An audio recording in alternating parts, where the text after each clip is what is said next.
Selamat sore Ibu dosen dan teman-teman. Kami dari kelompok 6 akan memaparkan materi yaitu tentang diskriminasi harga. Sebelum itu, izinkan saya memperkenalkan anggota kelompok kami. Yang pertama itu ada Ana Agung Istri Yudiantari dengan NIM akhir 017, lalu ada Hotmarina Hutayan dengan NIM akhir 020, lalu dengan saya sendiri Ardita Pramesti dengan NIM akhir 040. Untuk materi yang pertama akan dipaparkan oleh saya sendiri, yaitu mengenai konsep dasar diskriminasi harga. Secara umum, diskriminasi harga adalah strategi penetapan harga jual barang yang sama, tetapi dengan harga yang berbeda, dengan tujuan diantaranya itu meningkatkan hasil penjualan atau total revenue sekaligus laba. Diskriminasi harga diterapkan karena perusahaan melihat adanya perbedaan karakteristik permintaan yang dihadapinya. Perbedaan harga yang ditetapkan berdasarkan perbedaan segmen konsumen, pasar, kuantitas pembelian, atau perbedaan waktu. Beberapa contoh diskriminasi harga yang sering diterapkan itu misalnya, produsen menetapkan harga yang berbeda untuk barang yang sama, tetapi dengan merek atau label yang berbeda. Di sini kami mengambil contoh umum diskriminasi harga pada tiket penerbangan maskapai, yang mana jika diamati maskapai cenderung memberlakukan harga bervariasi. Bahkan harga tiket satu penerbangan dan satu kelas ekonomi bisa mencapai 12 varian. Misalnya saja membedakan harga tiket berdasarkan kualitas layanan. Dalam hal ini adalah fleksibilitas tiket atau yang disebut versioning. Secara umum, versioning adalah menetapkan harga tiket lebih tinggi untuk fleksibel tiket, yaitu yang memberikan kebebasan bagi calon penumpang untuk menjadwal ulang pemberangkatannya atau bahkan membatalkannya tanpa dikenakan biaya penalti atau yang disebut high quality version. Sebaliknya, untuk restrict tiket memang lebih murah tetapi dengan beberapa pembatasan, termasuk harus dipesan jauh hari sebelum pemberangkatan dan ketentuan tiket itu hangus apabila batal melakukan perjalanan, atau disebut low quality atau damage version. Secara teknis, versioning termasuk dalam model diskriminasi harga derajat kedua atau second degree price discrimination. Selanjutnya, untuk ukuran efektivitas strategi diskriminasi harga tentu saja adalah diperoleh hasil penjualan dan laba yang lebih besar dibandingkan dengan tanpa melakukan diskriminasi harga. Motivasi lain strategi ini adalah untuk meningkatkan volume penjualan, yaitu karena harganya lebih murah dibandingkan dengan harga ketika tanpa diskriminasi harga, sehingga dapat dijangkau oleh konsumen yang tadinya tidak mampu membeli. Untuk itu, dalam menerapkan strategi diskriminasi harga, setidaknya diperlukan 3 persyaratan yang harus dipenuhi oleh perusahaan, yaitu yang pertama, perusahaan memiliki market power. Dalam teori ekonomi, biasanya dikaitkan dengan struktur pasar monopoli dan oligopoli. Lalu yang kedua, perusahaan harus dapat membedakan atau memisahkan dengan tegas masing-masing segmen yang menjadi target. Artinya, masing-masing pasar atau segmen harus memiliki kesensitifan terhadap harga atau elastisitas harga yang berbeda. Yang ketiga, pasar harus terjaga tetap terpisah, baik berdasarkan tempat atau sifatnya, sehingga tidak memungkinkan konsumen membeli dari pasar yang harganya ditetapkan lebih murah, kemudian menjual kembali di pasar yang harganya lebih mahal. Sifat pasar yang dimaksud diantaranya itu menurut waktu, usia, atau lokasi. Misalnya, adalah konsumen PT KAI yang sudah lanjut usia memperoleh diskon 20%, tetapi untuk memperoleh fasilitas tersebut harus menunjukkan KTP.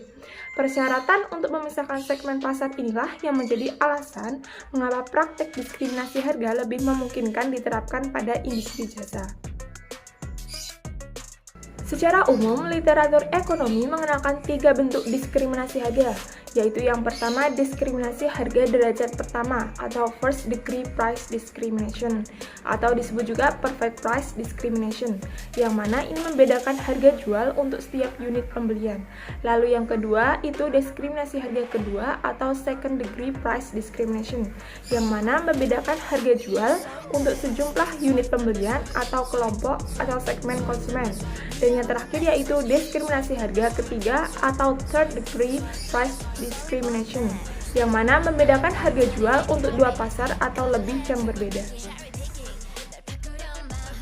Pada first degree price discrimination atau diskriminasi derajat pertama, harga ditetapkan berbeda untuk setiap jumlah unit produk atau untuk setiap konsumen, dan harga yang ditetapkan itu persis sama dengan harga maksimum yang konsumen bersedia untuk membayarnya atau disebut willing to pay. Jadi, harga ditetapkan berbeda untuk pembelian 1 unit, 2 unit, 3 unit, dan seterusnya. Atau secara grafis, harga itu ditetapkan berbeda sepanjang kurva permintaan yang dihadapi perusahaan. Sebagai ilustrasi, bisa dilihat pada gambar tersebut, tanpa derajat pertama, perusahaan akan menetapkan harga jual sebesar P3 dan menjual sebanyak Q3 unit. Karena pada harga tersebut, perusahaan akan memperoleh laba maksimum, yaitu ketika MR sama dengan MC yang berpotongan di titik D, yang mana ini diasumsikan perusahaan beroperasi dengan MC yang konstan atau MC itu sama dengan AC.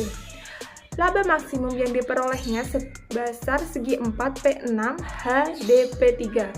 Padahal pihak konsumen itu sebenarnya bersedia atau berani membeli, yang mana disebut willing to pay, dengan harga di atas P3.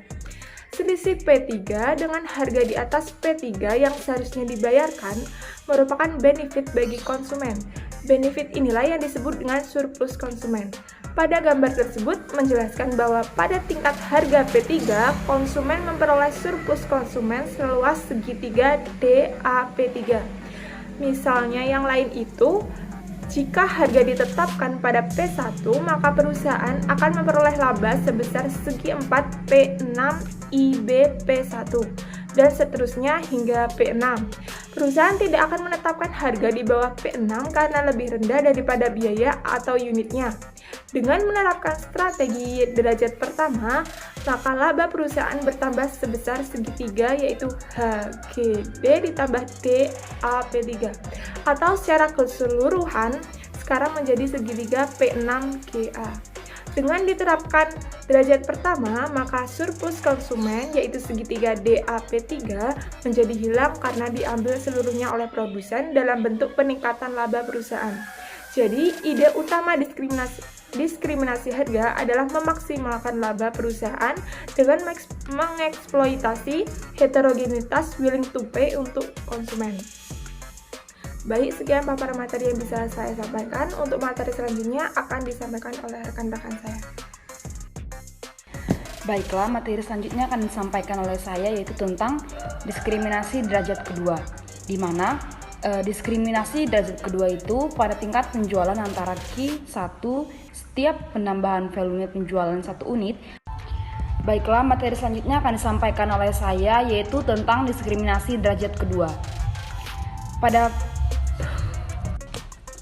Baiklah, materi selanjutnya akan disampaikan oleh saya, yaitu tentang diskriminasi derajat kedua, di mana pada diskriminasi derajat kedua, tingkat penjualan antara Q1 setiap penambahan volume penjualan 1 unit akan meningkatkan hasil penjualan atau TR sebesar OP2, sehingga marginal revenue pada tingkat penjualan tersebut ditunjukkan oleh garis TU.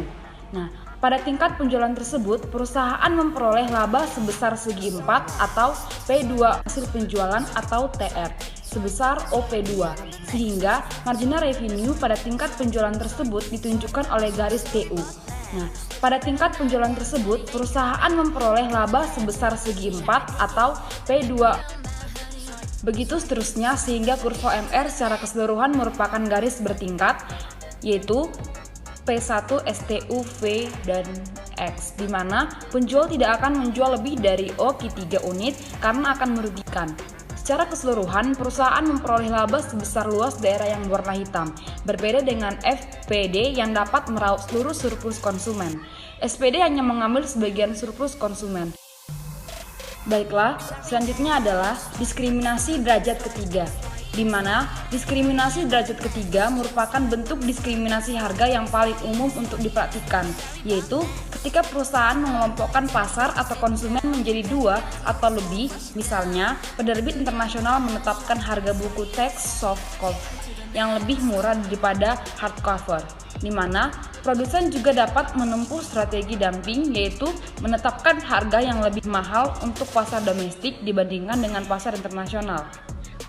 Jadi, perusahaan penerbangan juga sering melakukan diskriminasi harga, yaitu menetapkan harga lebih murah bagi calon penumpang yang memesan tiketnya minimal 1 hari sebelum dengan yang membeli langsung pada akhir-akhir pemberangkatan. Jadi, bila perusahaan membagi pasar menjadi 2, maka perusahaan harus menetapkan berapa unit barang yang harus dijual di pasar pertama, dijual dengan harga yang berapa, dan serta berapa unit yang di pasar kedua. Jadi, unit dan berapa harganya yang dijual sehingga secara keseluruhan barang yang dijual adalah Q sama dengan Q1 tambah Q2 unit. Dengan demikian, laba yang diperoleh adalah TR1 ditambah TR2 dikurang TC. Dengan asumsi perusahaan mencari laba maksimum. Laba maksimum diperoleh bila perusahaan menjual sebanyak Q total unit, yaitu ketika MR total atau penjumlahan horizontal kurva MR1 dan MR2 sama dengan MC, di mana Baik, di sini saya akan melanjutkan materi mengenai diskriminasi harga bentuk-bentuk lainnya. Di sini ada 4, yaitu rabat, selective price cut, tying, dan bundling. Yang pertama saya akan jelaskan yaitu rabat. Rabat adalah potongan pembayaran yang dikenakan kepada pembeli tertentu dan tidak diberikan kepada pembeli lainnya. Yang kedua, selective price cut, yaitu memotong secara selektif pada pembeli tertentu pada segmen pasar tertentu yang tidak diberikan kepada pembeli di segmen pasar lainnya. Yang ketiga yaitu tying, menggunakan suatu produk konsumen atau dipaksa untuk membeli produk lainnya dari perusahaan atau merek yang sama. Yang keempat ada bundling. Suatu perusahaan menjual dengan harga murah jika misalnya membeli 2 barang dalam satu paket dibandingkan hanya membeli 1 barang. Baik, di sini saya akan melanjutkan materi mengenai penetapan harga bundling dengan kasus Microsoft Office. Berikut adalah ilustrasi mengenai penetapan harga bundling dengan kasus Microsoft Office. Misalnya, berdasarkan hasil survei pasar, Microsoft menemukan WTF konsumen untuk Word dan Excel yang diwakili oleh Amin dan Ati. Bagi Amin, Word lebih penting sehingga ia berani untuk membelinya dengan harga maksimal WTF sebesar 2.500.000 per unit dan untuk Excel. Sebaliknya bagi Ati, Excel lebih penting dan ia berani membelinya dengan harga maksimal WTF sebesar 1.350.000 per unit. WTF maksimum untuk Word dan Excel. Untuk Word menurut Amin sebesar 2.500.000 dan Ati sebesar 1.500.000. Untuk Excel, Amin 750 dan Ati 2 juta. Office 1 unit Word dan Excel menurut Amin 3.250 dan menurut Ati 3.500.000.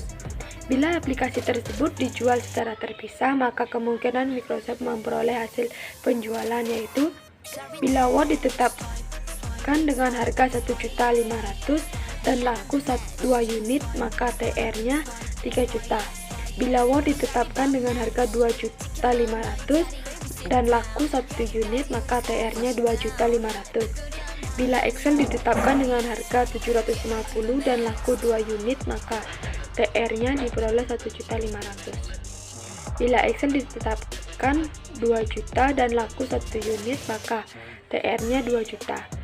Bila Microsoft ingin memperoleh TR maksimal, maka ia akan menetapkan paket Office dengan rincian Word sebesar 2.500.000 dan Excel sebesar 2 juta, sehingga diperoleh TR sebesar 4.500.000, tetapi harga ini terlalu mahal bagi kedua konsumen.